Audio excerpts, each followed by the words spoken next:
इन सारी कहानियों में सिर्फ एक ही चीज कॉमन है कि हिंदू और मुस्लिम सब साथ में जिए। उस समय भी धर्म को लेकर इतनी ज्यादा संवेदनाएं लोगों की थी, हिंदुओं में भी मुसलमानों में भी।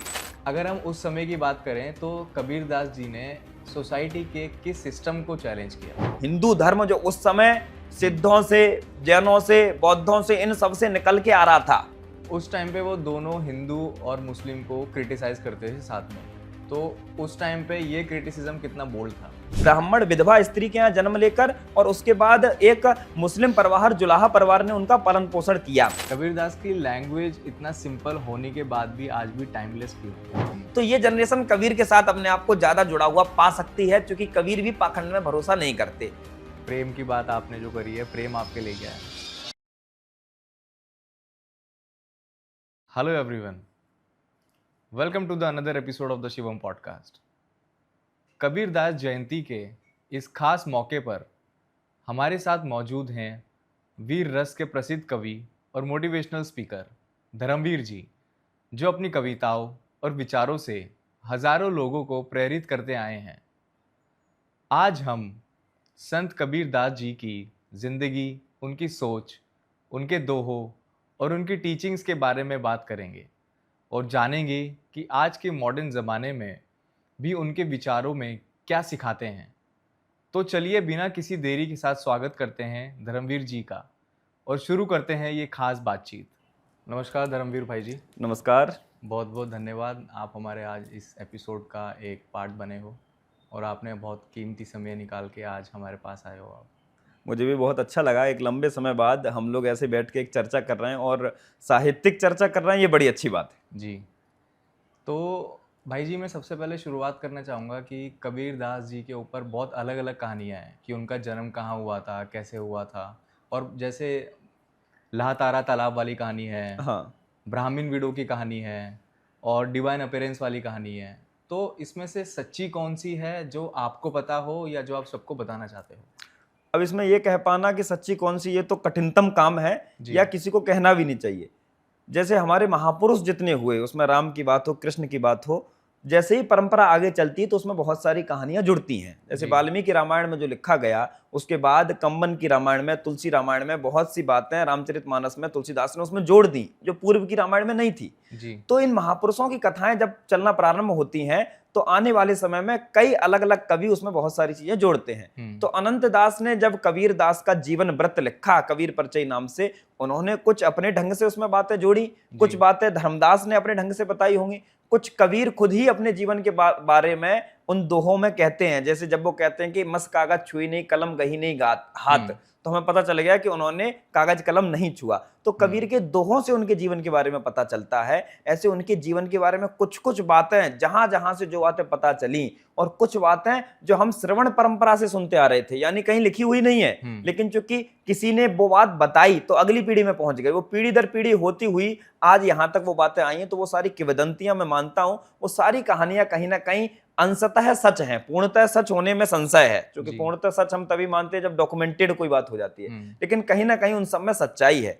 कबीर हिंदू थे, मुसलमान थे, बड़ी बहसें इस पे चलती हैं। मुझे लगता है कि कबीर हिंदू थे या मुसलमान, इस पे बहस करने के बजाय कबीर ने जो बातें समाज के लिए कही, जो बातें समाज को सीखने के लिए, जो नीतिगत बातें बताई, हमें उनको धारण करना चाहिए, उन पे चलना चाहिए। तो कबीर कथा जो कहती है, जो प्रसंग कहता है, जो अनंत दास ने लिखा कि रामानंद जी के यहाँ पे, जो रामानंद उस समय के बड़े, जिसको कह सकते हैं कि प्रसिद्ध व्यक्ति थे, प्रसिद्ध गुरु थे। समस्त भारत में उस समय वैष्णव भक्ति का प्रसार रामानंद कर रहे थे। तो वैष्णव भक्ति का प्रसार करते हुए उनके पास ही एक ब्राह्मण, जो उनके पास सेवा करता था उनकी, रामानंद की, एक दिन ब्राह्मण नहीं आ पाया। जो कथा कह रही वैसा बता रहा हूं। एक दिन ब्राह्मण नहीं आ पाया तो उसने अपनी विधवा पुत्री को वहां भेज दिया कि आज तुम चले जाओ और आज गुरुजी की सेवा में तुम रहना। गुरुजी ने इतना ध्यान नहीं दिया और उन्होंने उसको आशीर्वाद दे दिया, पुत्रवती भव। अब गुरुजी ने आशीर्वाद दे दिया तो पुराने संतों का आशीर्वाद, यानी मान्यता ये कहती कि आशीर्वाद दे दिया तो अब तो पुत्र तो होना है, तो मान्यता ने ऐसा बताया और उन्होंने एक पुष्प उसको दिया था कि पुत्रवती भव। वो पुष्प ही बाद में कबीर दास के रूप में परिणित हो गया, वो शिशु के रूप में परिणित हो गया। अब एक विधवा को पुत्र हो जाएगा तो समाज कितना गलत कहेगा। यही कथा कुंती के बारे में भी है। जब कुंती और सूर्य पुत्र हुआ तो फिर कुंती ने कर्ण को बहा दिया कि भाई समाज कितना गलत कहेगा कि ये पहले शादी से पूर्व पुत्र कैसे हो गया। वही विधवा के बारे में ये कथा कबीरदास से जहां जोड़ती है कि भाई विधवा को समाज गलत कहेगा, तो विधवा ने उस शिशु को लहर तारा तालाब में बहा दिया। वहां पे फिर एक अन्य जो कबीर को जिन्होंने पालन पोषण किया, जिनको बड़ा किया, अन्य उन लोगों को वो मिले जिनका नाम नीरू और नीमा है, उनको कबीरदास जी मिले, उन्होंने उनका पालन पोषण किया, जो जुलाहा परिवार था। तो उस जुलाहा परिवार ने पालन पोषण किया। तो कथा ये कहती है कि उनका जन्म हिंदू परिवार में हुआ लेकिन पालन पोषण मुस्लिम परिवार से हुआ, इसलिए उन दोनों धर्मों के लोग उनमें बराबर आस्था रखते हैं कबीरदास। और मेरे को ऐसा भी लगता है कि इन सारी कहानियों में सिर्फ एक ही चीज़ कॉमन है कि हिंदू और मुस्लिम सब साथ में जिएं, साथ में रहें, और जो भी स्पिरिचुअलिटी है उसको सिंपल रखना, और जो हमारा कास्ट सिस्टम है वो शायद उसके अगेंस्ट भी थे। हाँ, कबीरदास जी के साथ अब आप देखो, कबीरदास जी जिन धर्मों के खिलाफ लगातार बोलते रहे या उनका एकीकरण करने का प्रयास करते रहे, उनके जीवन में दोनों धर्म हैं, दोनों धर्म हैं। भाई हिंदू घर में जन्म लिया कथा के अनुसार, और मुस्लिम लोगों ने उनका पालन पोषण किया। जुलाहा एक मुस्लिम समुदाय के अंतर्गत की ही जाति मानी जाती है। जुलाहा जो वस्त्र बुनने का काम करते हैं, सूत काटने का काम करते हैं, उनको जुलाहा कहा जाता था। जैसे मुसलमानों में सैयद पठान के बाद जुलाहा को माना जाता है। 3 जातीय वर्गीकृत उन लोग करते हैं वो लोग, तो उनमें जुलाहा को माना जाता है। उसी समुदाय में कबीरदास जी, उनके पालन पोषण हुआ, तो कबीरदास जी जुलाहा स्वयं को कहते हैं। इन दोनों मतों में उनकी कोई बहुत ज्यादा ऐसी आस्था नहीं है कि तुम दोनों लोग बहुत महान हो, ना मुसलमानों को बता रहा ना हिंदुओं को, दोनों को डांट रहे हैं पितु। जहां जहां उन्हें लगता है वहां वहां डांट लगाते हैं, और कहते हैं कि कबीरा खड़ा बाजार में लिए लुकाटी हाथ, जो घर जा रहे आपनों से हो कबीर के साथ। यानी मैं तो अपना घर जला के यहाँ खड़ा हूं और लाठी लेके खड़ा हूं और सबको डांटूंगा, और उसके बाद जो अपना घर जलाने के लिए हो वही यहाँ आए हमारे साथ, वही खड़ा हो जो अपनी बर्बादी करना चाह रहा हो, है ना। तो वो कबीर जो है फक्कड़ स्वभाव को जीते थे। जो फकीर आदमी, फक्कड़ आदमी ही किसी भी व्यक्ति को डांट सकता है, किसी व्यक्ति को कह सकता है कि तुम ये गलत कर रहे हो। इसीलिए कबीरदास जी ने कहा कि पोथी पढ़ पढ़ जग मुआ, पंडित भया ना कोई, और 2.5 आखर प्रेम का पढ़े से पंडित हुई। यानी ये जो शास्त्र पढ़ के क्या मिलेगा तुमको, बस प्रेम का ज्ञान ले लो, तो फिर उसके बाद तुम पंडित हो जाओगे, ज्ञानी हो जाओगे। यही बात उन्होंने मुसलमानों के लिए कहा कि कांकड़ पाथर जोड़ के मस्जिद लई बनाए, और ताचड़ मुल्ला बाग दे, क्या बहरा हुआ खुदा है तुम्हारा, ईश्वर बहरा है क्या कि ऊपर चढ़ के लाउड स्पीकर पे चिल्लाते हो। तो ये बात उन्होंने मुसलमानों के लिए कही। अब आप समझो, आज इस बात को अगर कह दे कोई व्यक्ति तो उसके साथ क्या हश्र हो सकता है। उस समय भी धर्म को लेकर इतनी ज्यादा संवेदनाएं लोगों की थी, हिंदुओं में भी मुसलमानों में भी। दोनों धर्म उस समय और ज्यादा उग्र थे। हिंदू धर्म जो उस समय सिद्धों से, जैनों से, बौद्धों से, इन सब से निकल के आ रहा था। भाई बौद्धों का, जैनों का प्रभाव खत्म हुआ और हिंदू धर्म अपने आवेग में उस समय आ रहा था। उसी समय मुसलमान धर्म जो विश्व भर में अपने आप को प्रसार कर रहा था, इस्लाम धर्म, वो भी उस समय पूरे आवेग के साथ है। जब दोनों धर्म बहुत आवेग और बहुत संवेदनाओं के साथ हैं, ऐसे समय में कबीरदास जी दोनों धर्मों के खिलाफ लगातार बोल रहे हैं। उनके अंदर जो पाखंड है उस पर बोल रहे हैं। धर्म की सही नीतियों पे उन्होंने बोला, उन्होंने बोला कि ये पाखंड कर रहे हैं, ये पाखंड मत करो, अपने ईश्वर को जानो। दशरथ सुत 3 लोग बखाना, तीनों लोग यानी सब लोग दशरथ सुत की बात कर रहे हैं, पर राम नाम का मर्म है आना।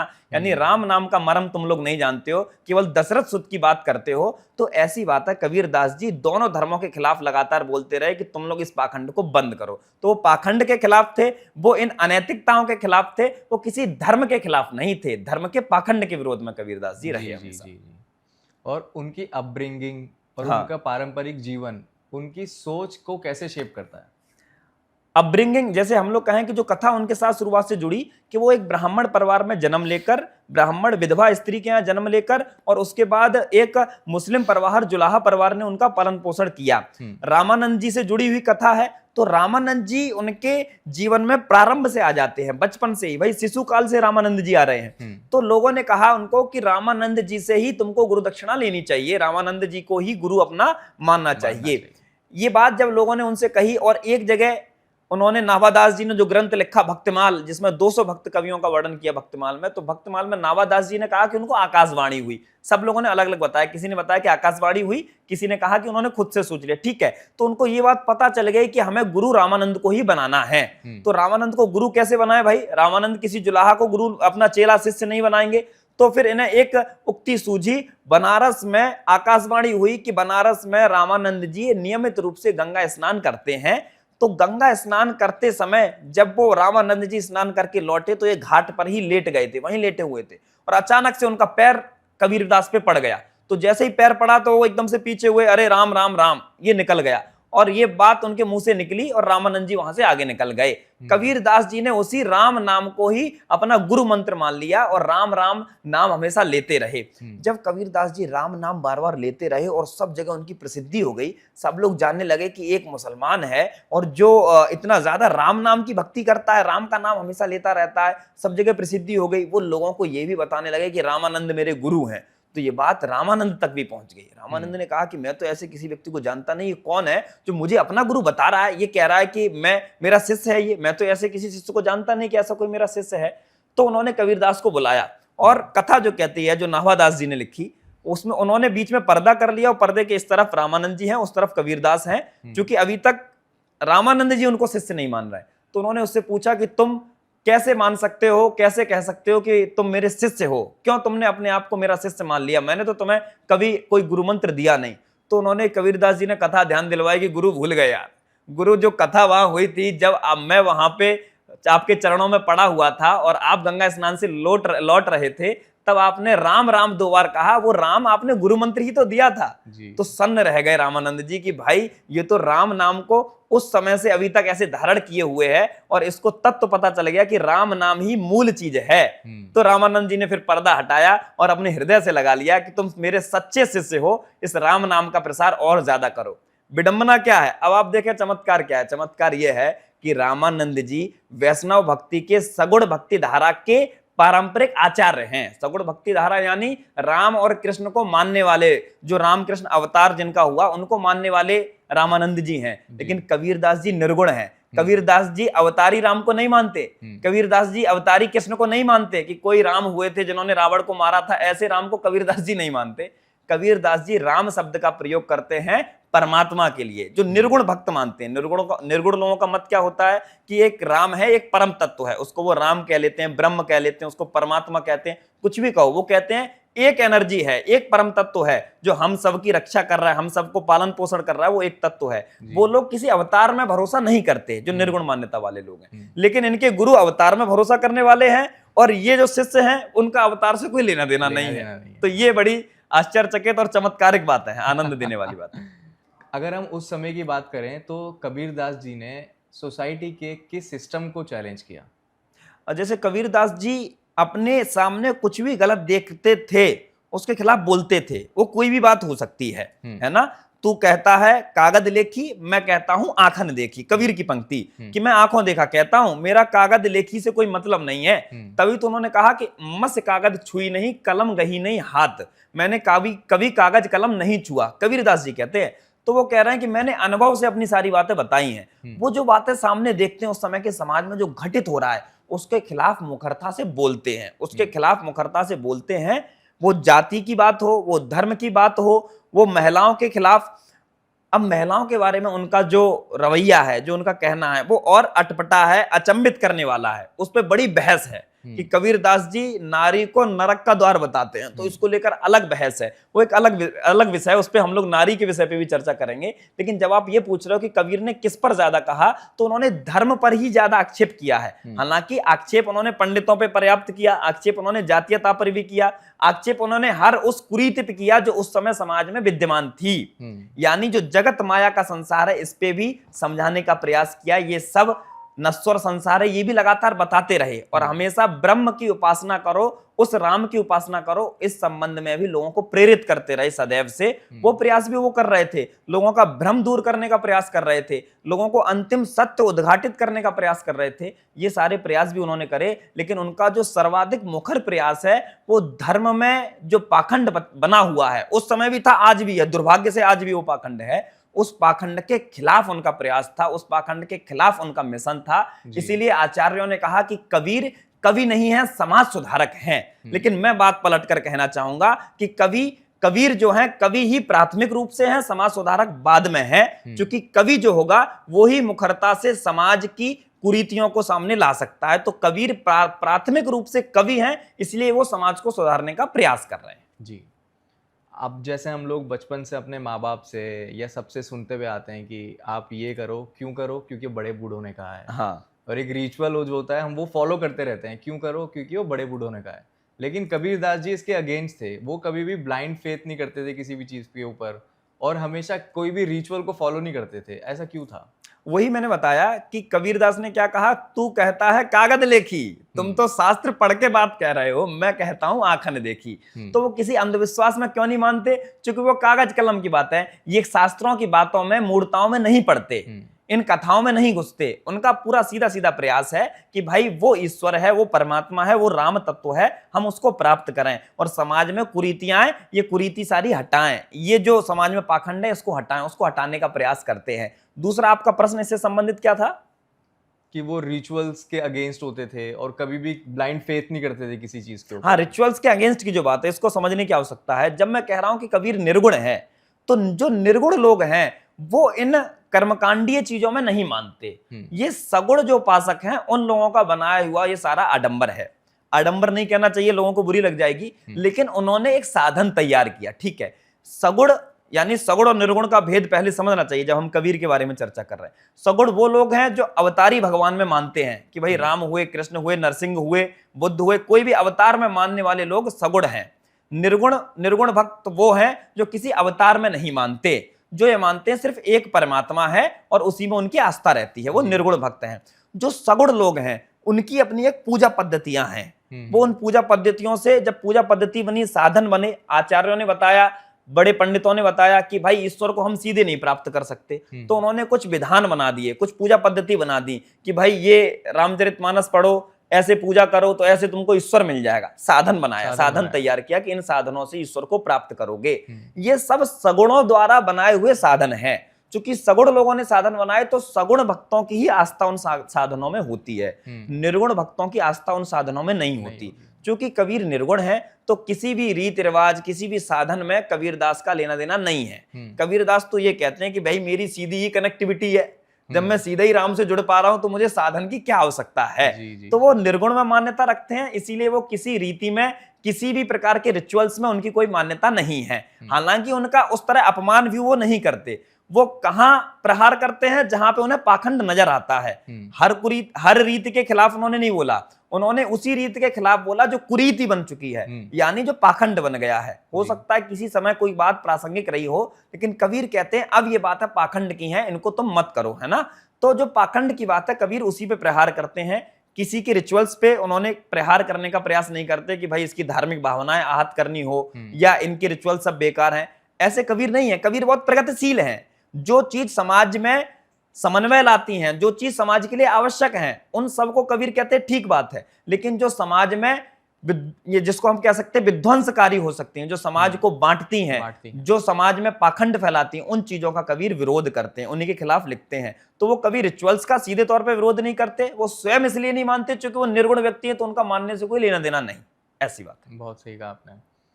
उस टाइम पे वो दोनों हिंदू और मुस्लिम को क्रिटिसाइज करते थे साथ में, तो उस टाइम पे ये क्रिटिसिज्म कितना बोल्ड था? ये तो बहुत ज्यादा बोल्ड था। जब मैंने कहा कि आज के समय में कितना बोल्ड हो सकता है, आज हम लोग भारत को लोकतंत्र की मां, मदर ऑफ डेमोक्रेसी कहते हैं। आज विश्व में यूरोप, अमेरिका कहते हैं कि मानवतावाद के सबसे बड़े ठेकेदार वही हैं और उनके समाज लोकतांत्रिक समाज है, उनके समाज में कोई भी व्यक्ति कोई भी बात कह सकता है। तब आज हम देखते हैं कि कितने लोग धर्म के बारे में अगर कुछ भी बोलते हैं तो उनके खिलाफ FIR हो जाए, उनको मार दिया जाए, उनके साथ गलत हो जाए, उनके परिवारों पे हिंसा हो जाए। ये आज होता है। आज हम लोकतांत्रिक व्यवस्था में, उस समय तो राजशाही व्यवस्था थी, तब तो आप कैसे बोल सकते थे? तब तो बोलना और ज्यादा मुश्किल बात थी, उस समय कठिनतम बात थी।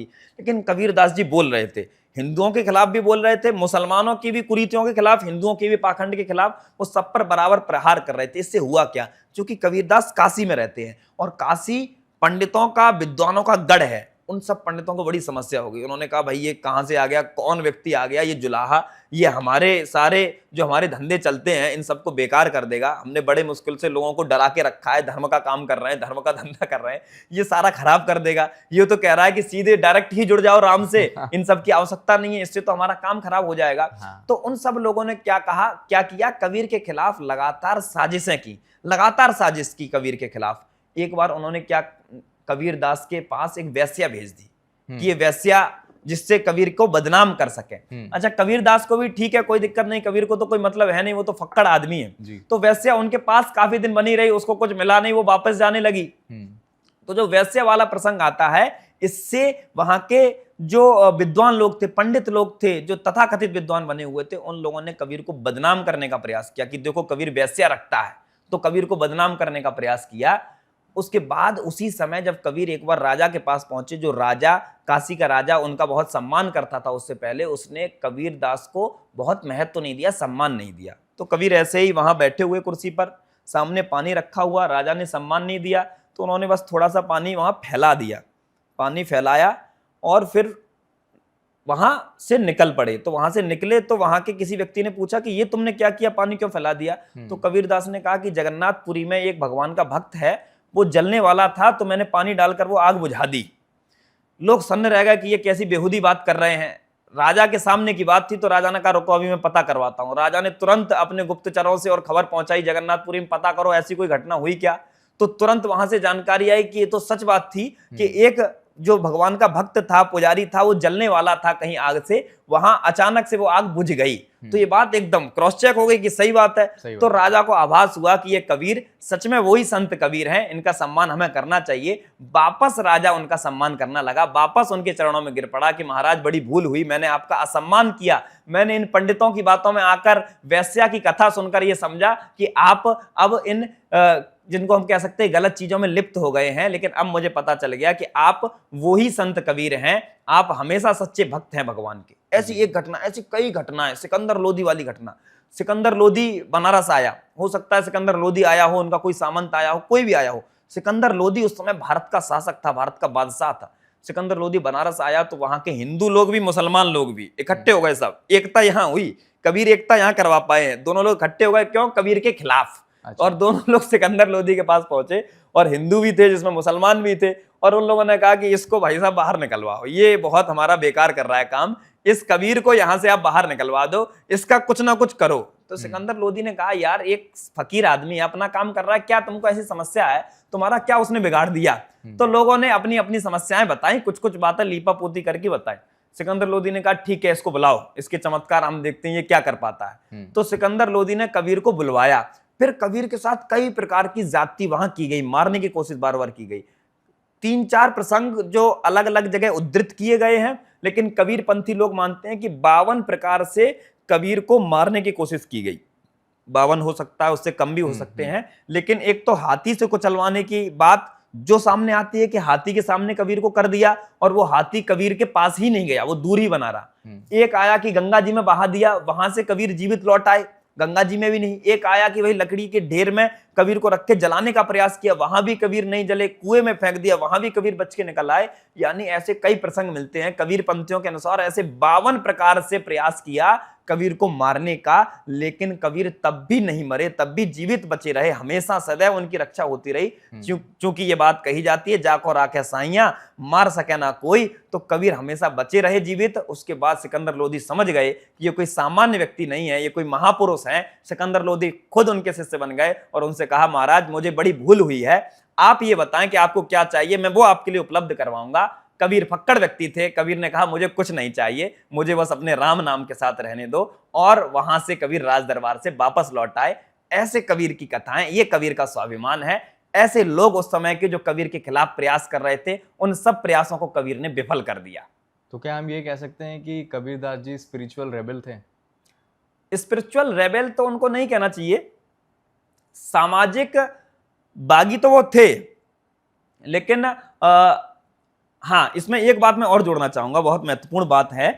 जो व्यक्ति आध्यात्मिक है वो समाज का बागी है ही है, अगर तो वो पूर्ण रूप से, अगर तो वो सात्विक रूप से, सही रूप से आध्यात्मिक है। ढोंगी आध्यात्मिक और ढोंगी धार्मिकों की बात नहीं कर रहा मैं जी। जो भी आध्यात्मिक व्यक्ति है वो प्रगतिशील होगा, वो समाज की बेकार बातों को मना करेगा कि भाई इनकी आवश्यकता नहीं है। तो व्यक्ति कबीर भी हो सकते हैं, वो उसके बाद पीपा हो सकते हैं, वो उसके बाद रहीमदास हो सकते हैं, उसके बाद के अन्य सारे नामदेव हो सकते हैं। वो सारे भक्त कवि वही हैं जो आध्यात्मिक रेबेल, जो शब्द आपने दिया वो उन सब के लिए है, क्योंकि वो आध्यात्मिक है। आध्यात्मिक होना ही अपने आप में रेबेल होना है, क्योंकि जब आप आध्यात्मिक होते हैं तो आप ईश्वर के करीब जाते हैं, ईश्वर की बात करते हैं। और ये जगत और माया का संसार है, माया का जाल है, ये ईश्वर को ठीक नहीं मानती। ये माया का संसार है। ये जो दिखाई दे रहा है, जो आदमी आपके सामने कह रहा है कि भाई भगवान की 4 घंटे पूजा कर रहा है और आपको भी कह रहा है, ये माया में घिरा हुआ व्यक्ति है। ये 4 घंटे पूजा करके शाम में ब्याज का पैसा मांगता है लोगों से। अब समझो, ये माया के जाल में जो लोग लिप्त हैं, उन लोगों को जो भगवान के सचमुच करीब जा रहा है, वो व्यक्ति उनको दुश्मन लगेगा, वो व्यक्ति उनको बागी लगेगा।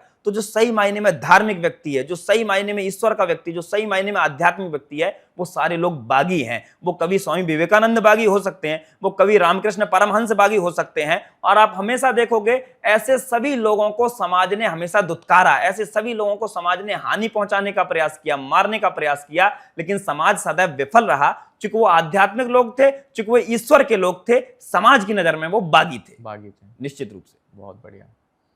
कबीरदास जी के अकॉर्डिंग भगवान क्या थे? कबीरदास जी भगवान को अलग अलग ढंग में देखते हैं, क्योंकि प्रेमी स्वभाव के हैं कबीर।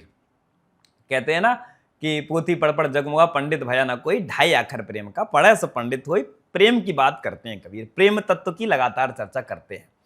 जब वो प्रेमी स्वभाव के हैं तो प्रेम में इतना डूब जाते हैं कि अपने आप को हरि की बहुरिया कहते हैं और हरि को अपना पति कहते हैं, यानी भगवान को अपना पति कहते हैं। हरि मेरा पियू, मैं हरि की बहुरिया, मैं हरि की बहुरिया हूं और हरि मेरा पियू है। उनकी जो भक्ति है, उनका जो भगवान है, वो उनका प्रियतम बन जाता है। कभी वो उनका परमेश्वर बन जाता है, कभी वो उनका साथी बन जाता है। और राम तो वो है ही है, राम तत्व की तो वो बार बार चर्चा करते ही करते हैं।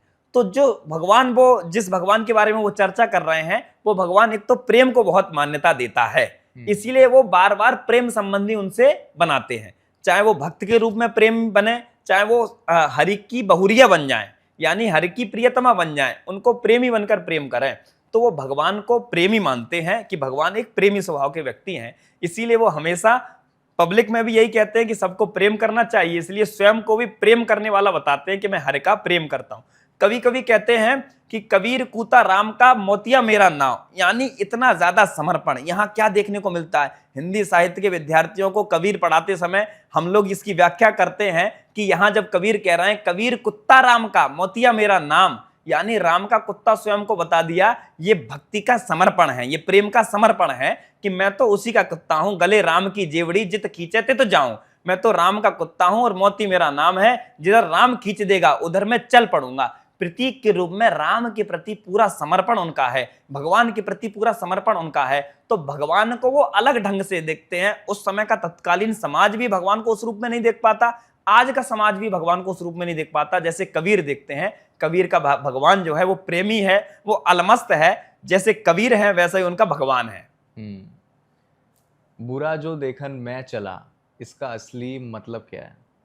इसके कई अर्थ निकल सकते हैं। हम लोग जब काव्य शास्त्र पढ़ते हैं या पढ़ाते हैं तो उसमें ये समझने की बात बहुत महत्वपूर्ण है, लेखक जो कहना चाह रहा है वो सिर्फ बात नहीं है, बात वो भी है जो ग्रहण की जा रही है। यानी कबीर ने क्या सोचकर लिखा ये हम नहीं कह सकते, लेकिन उसके अलग अलग अर्थ अलग अलग रूप से दिखाई देते हैं। एक तो सामान्य रूप से जो उसका अर्थ है कि बुरा जो देखन मैं चला, बुरा ना देखा कोई, जो मन खोजा अपना, मुझसे बुरा ना कोई। अगर सीधे सीधे अर्थ में भी इसको समझे, ये बड़ी गूढ़ रहस्य की बात है। मैंने एक कविता लिखी कि नैतिकता का पाठ पढ़ाते देवों से मेरे झगड़े हैं, अनचाहे ही जीवन पथ पर अनगिन हर क्षण युद्ध लड़े हैं, मेरे भी अपराध बड़े हैं। हम सबको समय समय पर स्वयं की विवेचना करना चाहिए। कबीर जब ये बात कह रहे हैं कि बुरा जो देखन मैं चला, बुरा ना दिखा कोई, जो मन खोजा आप ना, तो हम सबको स्वयं से ये प्रश्न करना चाहिए कि हम लोग कितनी बार स्वयं का मन खोजते हैं और कितनी बार देखते हैं कि हम लोग कहां कहां अपराधी हैं। जब आप खोजेंगे तो आप पाएंगे कि आप नित अपराधी हैं, निरंतर आप किसी ना किसी रूप में अपराध कर रहे हैं। तो हम अपनी बातों को तो, अपने अपराध को तो छिपाते रहते हैं, संसार को नहीं बताते, और बाहर कोई कर दे तो उसको तुरंत उंगली कर देते कि देखो तुमने गलत कर दिया। कबीर कहते हैं कि बाहर देखना बंद करो, अपने अंदर झांको। जब वो अंदर झांकने की बात करते हैं तब ये सांसारिक बात भी है, तब ये आध्यात्मिक बात भी है। इसमें एक रहस्य की बात आध्यात्मिकता की है कि आप अपने अंदर झांकें और अपने अंदर का कलुष मिटाकर उस भगवान से मेल करें। ये अपने अंदर जो पाप है उसको आप मिटाएं, उसको देखें। जब उसको खोजेंगे, उसको जानेंगे, तब ये मिट जाएगा, तब आप ईश्वरमयी हो जाएंगे, तब आप परम तत्व में लीन हो जाएंगे, तब उससे मिल पाएंगे। तो ईश्वर को प्राप्त करने के लिए भी अंदर देखना आवश्यक है और अंदर के कलुष को मिटाना आवश्यक है, और संसार में जीने के लिए भी ये यथार्थ जानना आवश्यक है कि बाहर गलती नहीं है, गलतियां सब अंदर ही हैं। कबीर के दोहे इतने सिंपल होते हैं लेकिन इतने पावरफुल कैसे होते हैं वो? क्योंकि कबीर जन की बात करते हैं, जन की बात करते हैं और जन भाषा में बात करते हैं। कबीर की भाषा को लेकर आचार्यों ने कहा, आचार्य रामचंद्र शुक्ल ने कहा कि इनकी भाषा सदुक्कड़ी है। श्याम सुंदर दास ने कहा, श्याम सुंदर दास जो कबीर ग्रंथावली लिखते हैं, कबीर के दोहों का संपादन करते हैं, श्याम सुंदर दास ने कहा कि इनकी भाषा पंचमेल खिचड़ी है। इनमें कई भाषाएं मिल गई हैं, उसमें पंजाबी के शब्द, उसमें फारसी के शब्द, उसमें हिंदी भी के शब्द तो हैं ही हैं, संस्कृत के भी, तत्सम के भी, उसमें कई भाषाओं के शब्द मिल जाते हैं। तो श्याम सुंदर दास ने कहा कि इनकी भाषा कैसी है? पंचमेल खिचड़ी, इसमें मिली जुली भाषाएं हैं।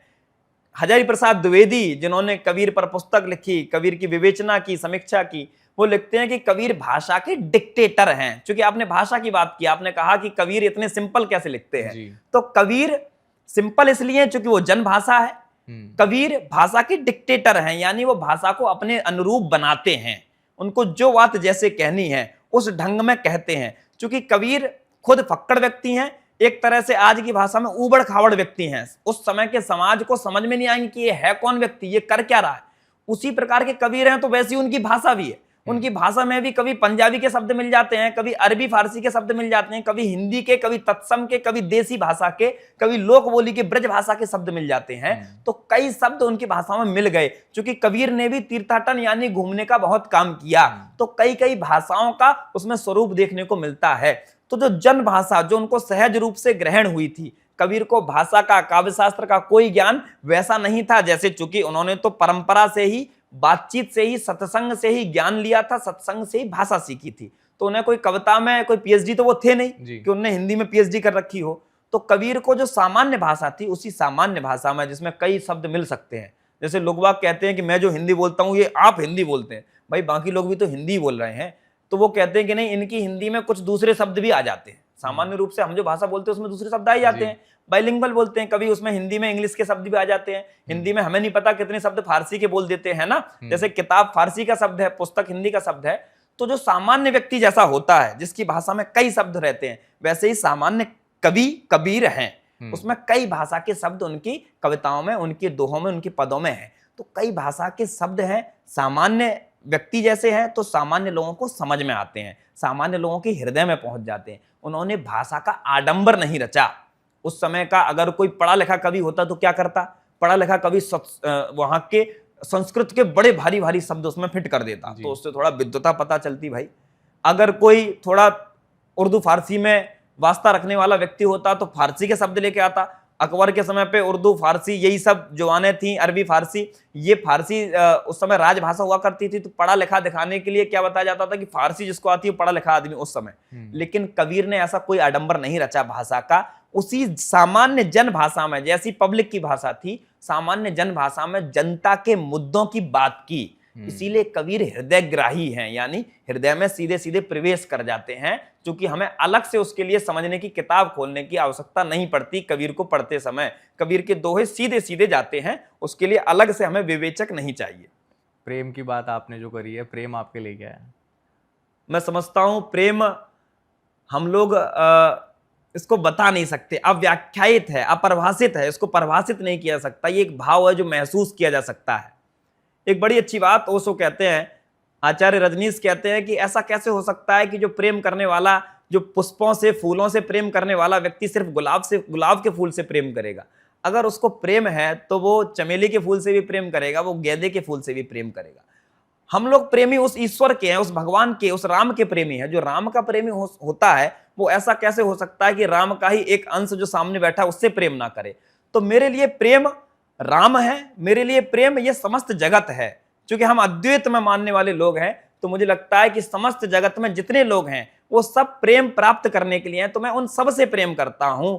हरि यानी जब कबीरदास जी कहते हैं कि रामय के दो रामई के दो हैं, चाहे कीरी कुंजर दो, रामई के यानी राम के ही सारे हैं, चाहे कीरी हो चाहे कुंजर हो, सब राम के ही हैं। तो मैं भी यही मानता हूं ये सारे जीव राम के हैं, और अपना प्रेम यही है कि हम सबके प्रति प्रेम भाव दिखाएं, सिर्फ अपने माता पिता के प्रति नहीं, सिर्फ अपने भाई बहन, सिर्फ अपने मित्रों या सिर्फ अपनी प्रेमिका के प्रति प्रेम दिखाना ही प्रेम नहीं होता। समस्त जगत के प्रति जब आप प्रेम दिखाते हो तब प्रेम भाव आपके अंतस में है, ये पता चलता है। जिसके अंतस में प्रेम भाव है वो सदैव प्रेम दिखाएगा। ऐसे कैसे हो सकता है कि मैं सिर्फ एक व्यक्ति से प्रेम करता हूं और मैं प्रेमी स्वभाव का हूं? ऐसा नहीं हो सकता। आप दूसरे व्यक्ति से घृणा कैसे कर सकते हो? तो हम लोग जो कबीर की परंपरा में आने वाले लोग हैं, जो छोटा मोटा कुछ लिख के स्वयं को कवि कहलवा लेते हैं या कह लेते हैं खुद ही, हम लोग प्रेमी स्वभाव के तो होते हैं।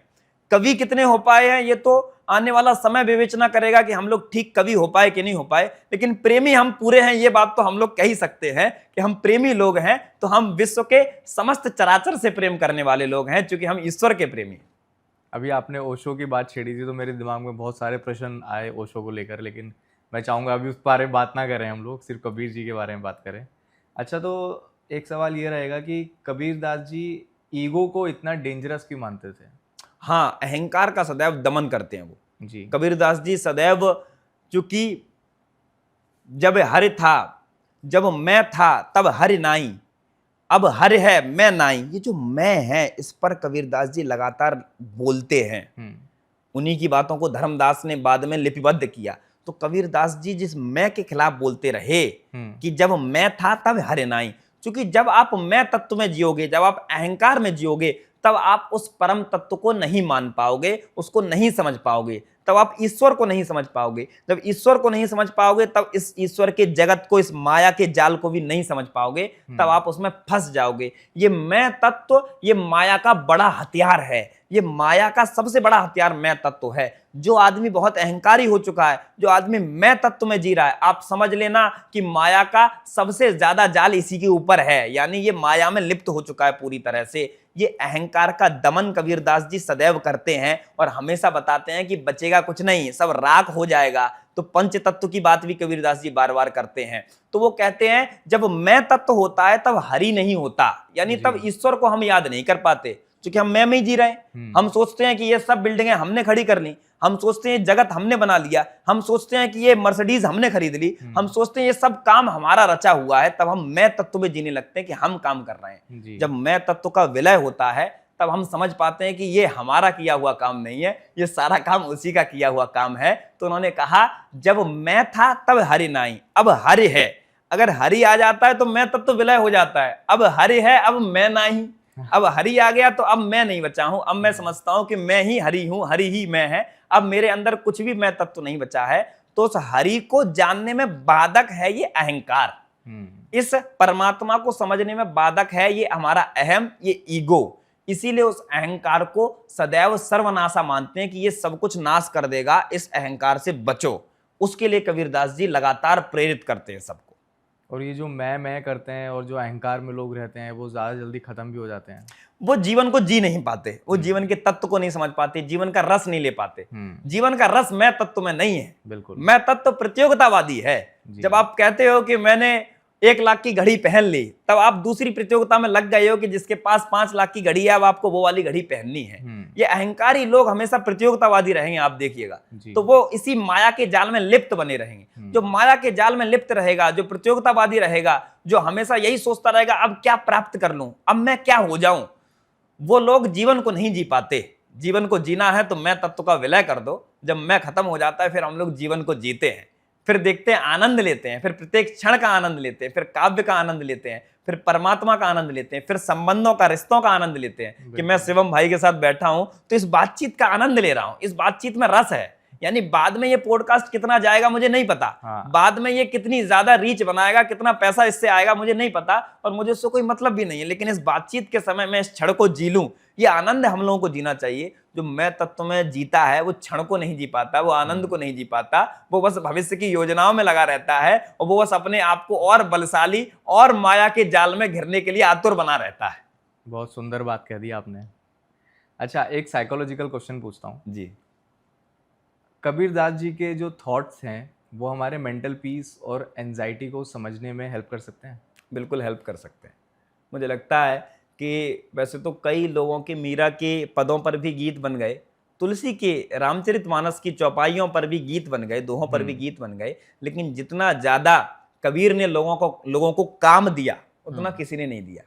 कबीर को गा गा के लोग पैसा कमा लिए। आज कबीर को गा गा के कितने लोग सुपरस्टार बन गए, अच्छे लोग भी बने, वो भी ठीक है, धन अर्जन करने का भी एक लोगों ने सहारा बनाया, लेकिन कबीर को सर्वाधिक गाया गया। आप ये देखें, कबीर का जो लिखा हुआ है वो गेय है, गाया जा सकता है।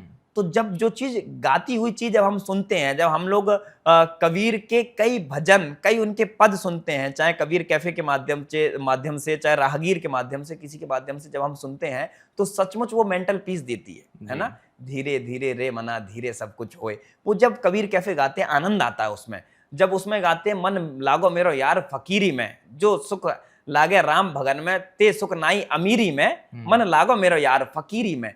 तो कबीर की ये गीत जो आज के हमारे साथी गा रहे हैं, इन गीतों के माध्यम से सचमुच कितना ज्यादा विरेचन होता है। ये यूनानी आयुर्वेद का शब्द है विरेचन, तो कितना ज्यादा इससे हमारा दुख जाता है, कितना ज्यादा हम लोग पीस फील करते हैं, कितनी ज्यादा हमारे अंदर की कुंठाएं, ईर्ष्याएं, द्वेष, ये सब मिट जाते हैं और हम लोग उस हरि से एकाकार हो जाते हैं। तो ये कबीर के पदों की गेयता में ये जादू है।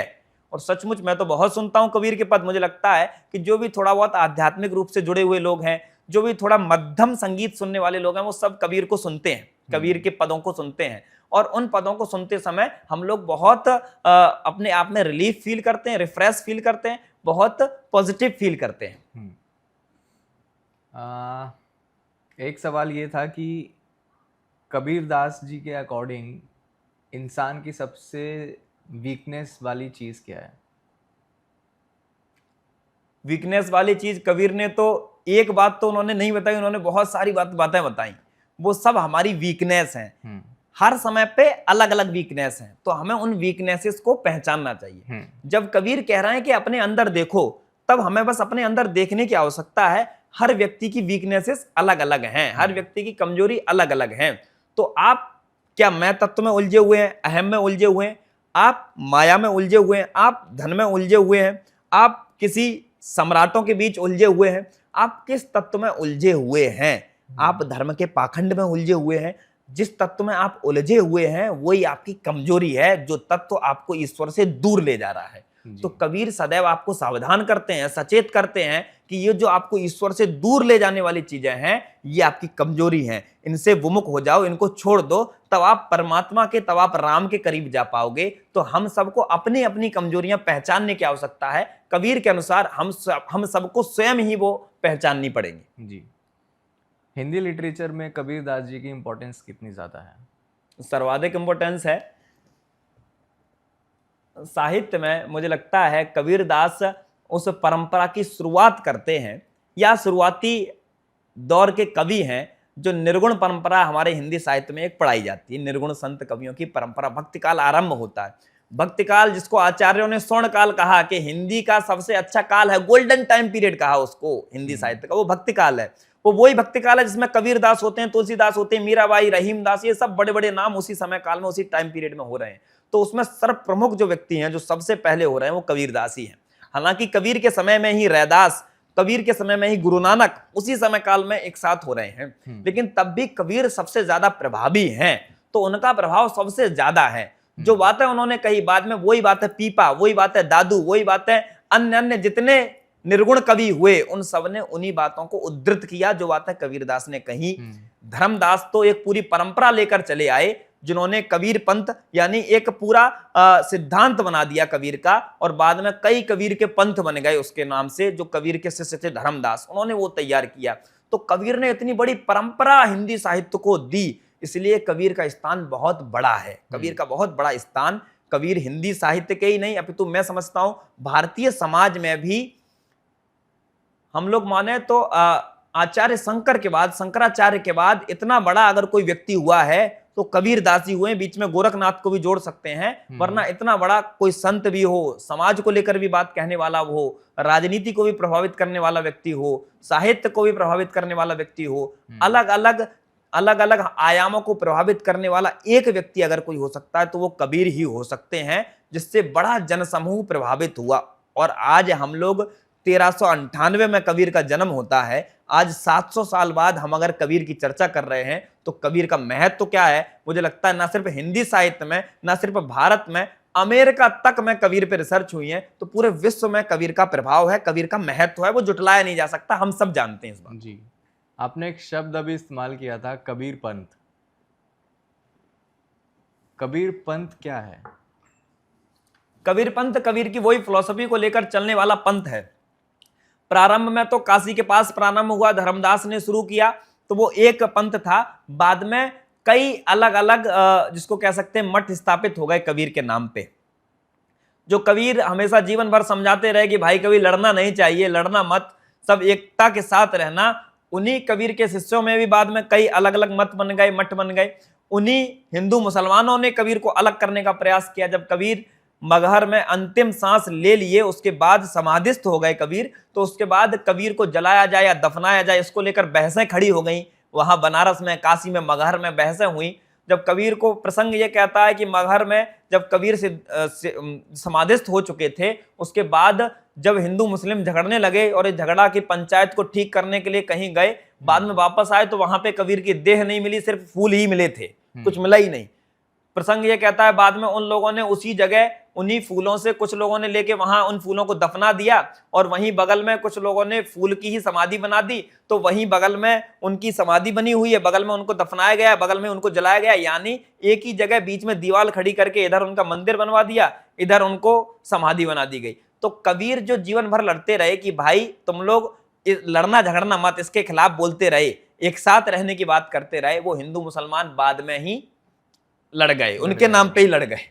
तो कबीर पंथ जब शुरू हुआ, बहुत सात्विक पंथ, आज भी बहुत सात्विक दृष्टि से कबीर की विचारों का, बातों को प्रसारित करने वाला पंथ है। बाद में उसके कई अलग अलग खेमे बन गए, आज भी हैं। हालांकि उसमें नकारात्मक कोई भी नहीं है, वो सारे लोग कबीर की बातों का प्रसार करना चाहते हैं। उन सबका भाव यानी इंटेंशन सबका बहुत पॉजिटिव है।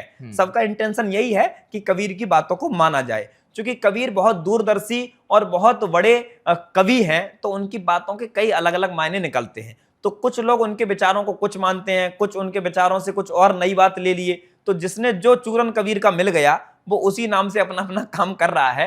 लेकिन कबीर के मत का प्रसार करने के लिए जो पंथ बनाया गया, वो कबीर पंथ है। आज समस्त भारत में कबीर पंथ के अनुयायी फैले हुए हैं, जो कबीर को मानते हैं, उत्सव मनाते हैं। आगे आने वाले दिनों में जब जेठ की पूर्णिमा के दिन, जिस दिन कबीर का जन्म हुआ, कबीर की जयंती मनाई जाती है, उस दिन पूरे भारत भर में कार्यक्रम होते हैं। उनका एक वेशभूषा भी है, कबीर जैसी टोपी लगाते हैं, ऐसी एक तुलसी की माला पहनते हैं, वैष्णव वाला टीका भी लगाते हैं, और सफेद या लाल तरह के रंग के वस्त्र पहनते हैं। तो एक वेशभूषा उन्होंने अपनाई, एक सिद्धांत अपना प्रतिपादित किया कि इन बातों को हम लेकर चलेंगे जो कबीर ने बताई। तो एक उनका सिद्धांत है, संविधान है, एक वेशभूषा है, एक उनकी पूजा पद्धति है। तो उन सब पूजा पद्धति में उन तरीके से मानने वाले जो लोग हैं, वो सब कबीर पंथी हैं, वो कबीर के अनुयायी हैं। अनुयायी तो हम लोग भी हैं, हम लोग उनके साहित्यिक अनुयायी हैं कि उनकी कविता को पढ़ाते हैं, पढ़ते हैं। जो लोग उनके विचार को प्रसारित कर रहे हैं, वो कबीर पंथी। कबीरदास की लैंग्वेज इतना सिंपल होने के बाद भी आज भी टाइमलेस क्यों है? हाँ, इसीलिए वो टाइमलेस है, क्योंकि वो सिंपल थी, इसीलिए टाइमलेस है। टाइमलेस होने का एक दुर्भाग्यपूर्ण कारण भी है, ये भारत का दुर्भाग्य है कि जो बातें उन्होंने हिंदुओं को, मुसलमानों को समझाने के लिए आज से 600-700 साल पहले कहीं, आज वो बातें प्रासंगिक हैं। कोई कवि, मुझे नहीं पता कबीरदास जी ने ये चाहा कि नहीं चाहा, लेकिन हर कवि चाहता है कि मेरी बात झूठी हो जाए जो उसने समाज को समझाने के लिए कही है, अप्रासंगिक हो जाए।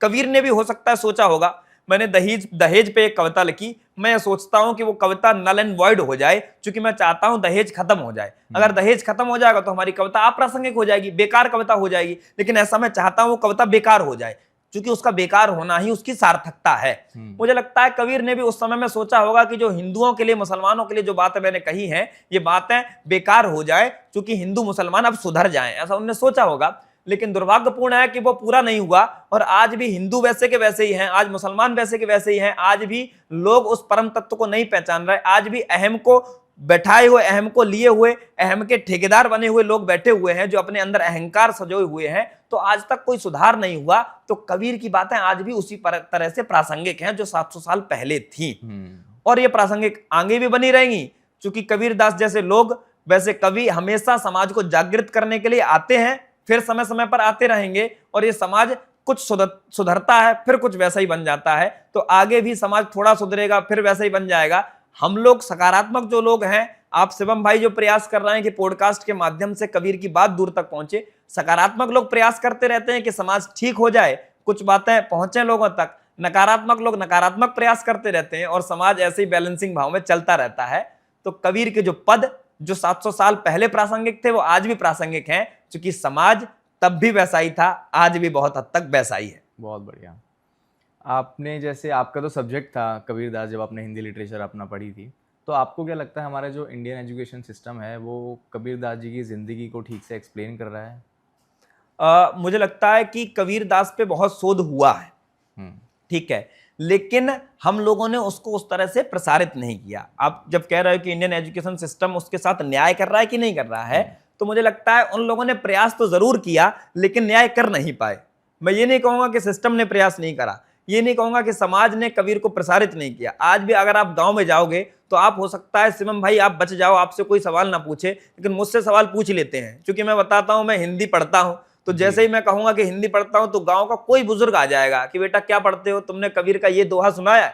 जितना हम पढ़ चुके हैं और पढ़ाते हैं, हमें नहीं ध्यान, उतने दोहे उन गांव के बुजुर्गों को ध्यान है। बिल्कुल। यानी कबीर का नाम जन जन में पहुंचा है, कबीर की बातें गांव गांव का एक बुजुर्ग, एक अनपढ़ आदमी भी जानता है, कबीर के दोहे गुनगुनाता है। तो कबीर यानी प्रसारित हुए, लोगों तक पहुंचे, तब भी उनपे और काम किया जा सकता है जो अभी तक शेष है। हमेशा संभावनाएं बनी रहती हैं। आज भी हम लोग प्रयास करके कबीर की उन बातों को सही ढंग से प्रेषित करें, सही बातों को प्रेषित करें, गलत बातों को प्रेषित ना करें। नारी को लेकर जो विवाद है कि कबीर कहते हैं कि नारी की झाई परत अंधा होत भुजंग, कबीरा तिनकी क्या गति जो नित नारी के संग। यानी नारी की तो झाई पड़ने से भुजंग अंधा हो जाता है, और जो नित नारी के साथ रहते उनका क्या होता होगा। नारी को नरक का द्वार कबीर बताते हैं कहीं कहीं जगह। देखो आप एक बात समझो, कोई भी कवि है उससे ये माना जाता है, ऐसा हम लोग मानते हैं कि कवि है यानी ये प्रगतिशील होगा, यानी प्रोग्रेसिव होगा, और प्रोग्रेसिव होते भी हैं। बहुत सी बातों में कवि लोग प्रोग्रेसिव होते हैं, लेकिन अगर किसी बात में वो उस समय के समाज जैसा है तो फिर वो इसमें अपराधी नहीं है। मैं कबीर को डिफेंड नहीं कर रहा, लेकिन बहुत बड़ी बात इसलिए कह रहा हूं क्योंकि मैं भी कवि हूं। अगर कोई ऐसी बात जो इस समय के समाज में प्रचलित है उसका मैंने समर्थन कर दिया तो मैं अपराधी नहीं होगा, क्योंकि पूरा समाज ही उस समय वैसा है। जिस जिस संदर्भ में, यानी जिस जिस विषय में, जिस जिस टॉपिक पे मैं प्रगतिशील हो पाया उतना अच्छा है। जिस टॉपिक पे मैं नहीं प्रगतिशील हो पाया तो उसमें हम क्या कर सकते हैं, समाज भी वैसा है। कबीर के साथ क्या खूबी है, क्योंकि कबीर कवि है। अगर कबीर समाज सुधारक होते, अगर कबीर बहुत बड़े विद्वान आचार्य होते, तो कबीर बहुत स्मार्टली ये बात नहीं कहते जो नारी के खिलाफ उन्होंने कही है। हम लोग रॉ क्या है हम जानते हैं, और हम समाज के सामने क्या दिखाते हैं वो हम जानते हैं। तो कबीर भी बहुत स्मार्टली ये बात नहीं कहते, और समाज के सामने बहुत अच्छी चिकनी चुपड़ी बातें कह सकते थे। लेकिन कबीर प्राथमिक रूप से कवि हैं, और कवि के साथ ये बड़ी समस्या है कि कबीर जो है, कवि जो है जिसके अंदर जो आएगा वो बोलेगा। कवि थोड़ा उबड़ खाबड़ होता ही होता है, भले उसका नुकसान उसे झेलना पड़े। तो कबीर ने भी अपनी बात जो उनके मस्तिष्क में बैठी, जो उनको लगा वैसी बात उन्होंने कही। वो रॉ थे, तो जो बात उनको जैसी लगी वैसी बात उन्होंने कही। अब उसमें हम उनको कबीर को अपराधी समझें या ऐसा समझें कि कबीर ने नारी के बारे में ऐसा क्यों कहा, कुछ भी समझ लें, लेकिन आप एक बात हमेशा ध्यान रखो कि कबीर को जब जब अवसर मिल रहा है अपने हरि से, अपने ईश्वर से प्रेम करने का, तब तब वो नारी का रूप धारण कर रहे हैं। लेकिन अगर वो नारी को इतना ही बुरा मानते तो वो खुद बार बार नारी क्यों बन जा रहे हैं? हरि मेरा पीहू मैं हरि की बहुरिया, यानी तुम फिर काय को बहू बन रहे हो, तुम काय को नारी बनने का प्रयास कर रहे हो। वो बार बार खुद को नारी क्यों बना रहे हैं और अपने हरि को किसी नारी के प्रति क्यों आसक्त करना चाहते हो? तो ऐसी बात नहीं है। हमें कबीर को बहुत समझने की आवश्यकता है। कोई भी कवि इतना सामान्य नहीं होता जिसको हम इतने सामान्य तरीके से समझने का प्रयास कर रहे हैं ना। हजारी प्रसाद द्विवेदी ने लिखा कि कबीर असाधारण ढंग से साधारण हैं, यानी अनऑर्डिनरी होते हुए ऑर्डिनरी हैं जी। यानी हम लोग कबीर को सीधे सीधे ग्रहण तो कर लेते हैं, लेकिन कबीर की बहुत सारी रहस्यमयी बातों को हम अभी तक विवेचित नहीं कर पाए, समझ नहीं पाए कि आखिर नारी के बारे में ऐसा भी कहा और स्वयं को भी नारी बना लिया, ये क्या बात हुई। तो उन्होंने वो बात किसी संदर्भ में कही होगी, किसी रेफरेंस में वो बात कही होगी, वो रेफरेंस आज हमें नहीं मिलता। तो वो जो बात उन्होंने नारी के बारे में कही, मुझे लगता है उसका रेफरेंस हमें खोजना चाहिए और शोध होना चाहिए और काम कबीर पर होना चाहिए। जाते जाते एक आखिरी सवाल पूछना चाहूंगा आपसे कि आज की जो हमारी मॉडर्न लाइफ है और जिन्हें हम आज एक नया शब्द यूज़ हो रहा है जेनजीज जो होते हैं, तो उनके लिए आप कुछ बोलना चाहेंगे कबीर दास जी की टीचिंग को लेकर कि वो कबीर दास जी से क्या सीखें? हाँ, मुझे लगता है कि जो हमारे जेनजी हैं वो सब कबीर दास से बहुत ज़्यादा साम्य महसूस करेंगे, यानी उनके नज़दीक अपने आप को पाएंगे। क्योंकि आज का जेनजी भी आप देखेंगे वो तकनीक के साथ पैदा हुआ है, वो जनरेशन जो तकनीक के साथ घुली मिली जनरेशन है।